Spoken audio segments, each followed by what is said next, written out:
நாக வழிபாடு வந்து முக்கியமான ஒன்றாக பார்க்கப்பட்டது. நீண்ட தூரம் பயணம் செய்ததாக வந்திருக்கிறேன்.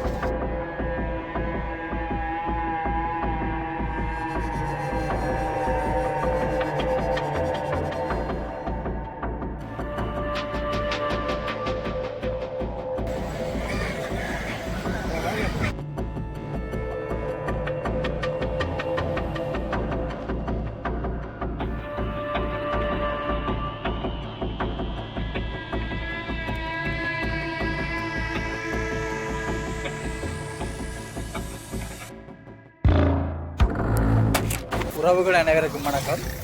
2 நாளுக்கு பிறகு ஒரு இந்து சமய ஆலயம் சார்ந்த ஒரு காணொலி வந்து பதிவு செய்ய போகிறேன். நீண்ட தூரம் பயணம் செய்தால் வந்திருக்கிறேன்.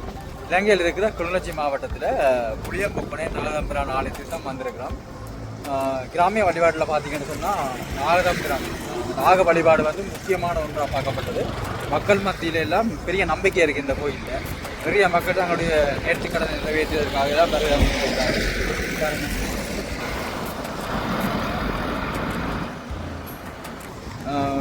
உண்மையிலே இந்த காட்சியில் பார்க்கும்போது நான் சின்ன பிள்ளையில லேண்ட் மாஸ்டர் டிராக்டரில் போகிற மாதிரியான ஒரு அனுபவத்தை பார்க்கக்கூடிய மாதிரி இருக்குது.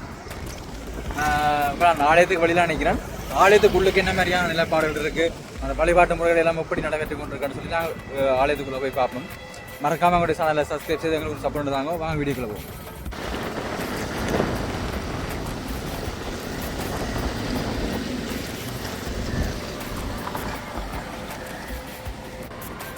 இதுதான் ஆலயத்துக்கு போகிறதுக்கான பிரதான ஒரு பாதை உண்டு.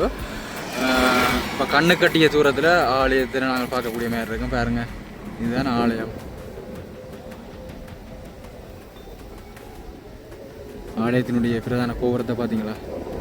இன்னும் கொஞ்சம் தூரம் போயிட்டோம்னு சொன்னால் நாங்கள் ஆலயத்துக்குள்ளே போயிடலாம்.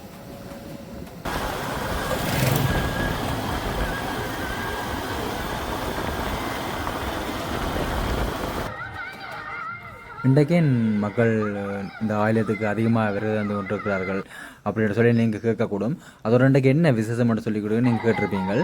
உண்மையிலேயே இன்றைய தினம் பங்குனி உத்திர பொங்கல் விழா ஆலயத்தில் மிக சிறந்த முறையில் நடைபெற்று கொண்டிருக்கிறது.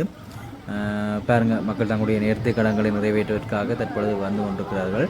ஒரு நீண்டகால வரலாறு இந்த ஆலயத்துக்கு இருக்குது. என்னென்னு சொன்னால், ஒரு பழமை ஒன்று இருக்குன்னு தானே இந்த ஆலயத்தினுடைய விழாக்கள் எப்படி நடைபெற வேணும், பங்குனி உத்திர பொங்கல் என்று சொன்னால் இப்படி இருக்கும்னு சொல்லி நீண்ட காலமாகவே ஒரு வரையறை இருக்கிறது. அந்த வரையறைக்குள் உட்பட்டு தான் இப்படியான விழாக்கள் நடைபெற்று கொண்டிருக்கிறது.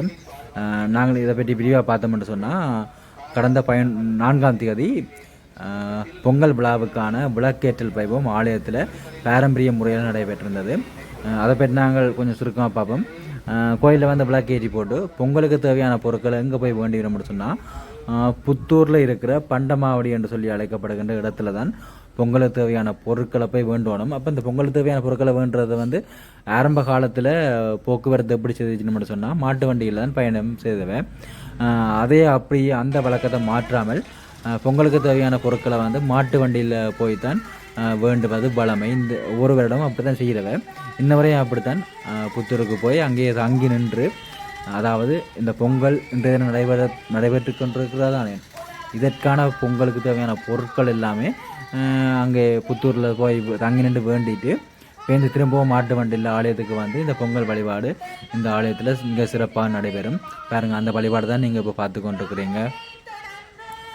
அது மட்டும் இல்லாமல் இந்த ஆலயத்தினுடைய இருக்கின்ற இந்த புளியம்பொக்கனை நாகதம்பிரான் அது வந்து மிகவும் சக்தி வாய்ந்த கடவுளாக பார்க்கப்படுது.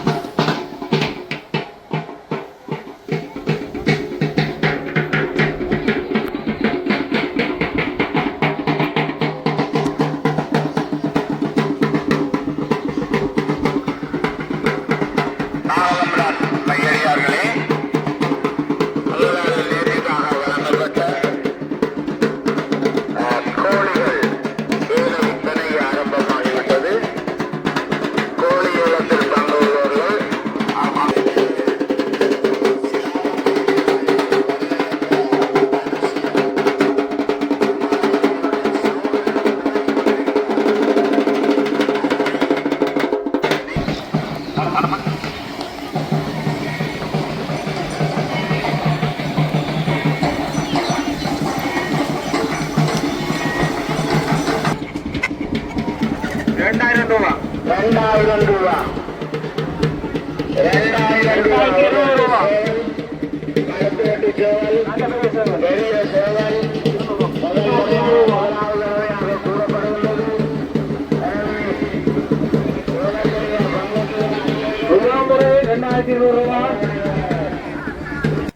இந்தியாவில் சைட் பார்த்தீங்கன்னு சொன்னால் ஆலயத்தினுடைய கோழிகள் ஏலத்தில் விற்பனை செய்து கொண்டிருந்தது ஆலய நிர்வாகத்தினரால். இப்போ நாங்களும் பார்த்து கொண்டிருக்கிறோம். கோபுரத்தை முடிக்கியா.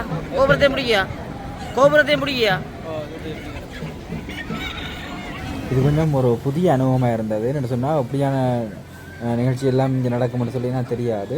அதோட எனக்கு மேலே கோழி வளர்க்கணும்னு சொல்லி ஆசை இருந்தது. வெள்ளடியும் கோழி எனக்கு ரொம்ப பிடிக்கும்.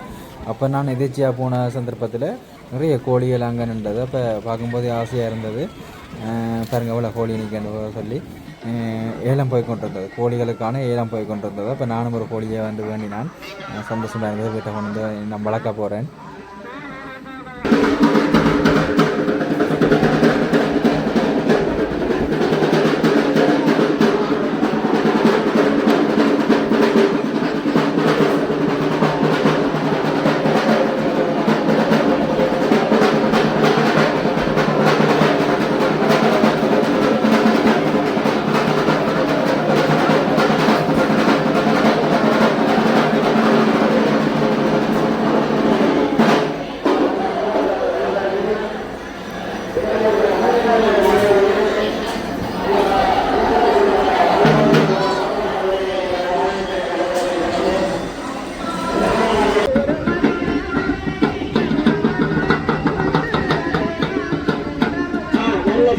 Gracias.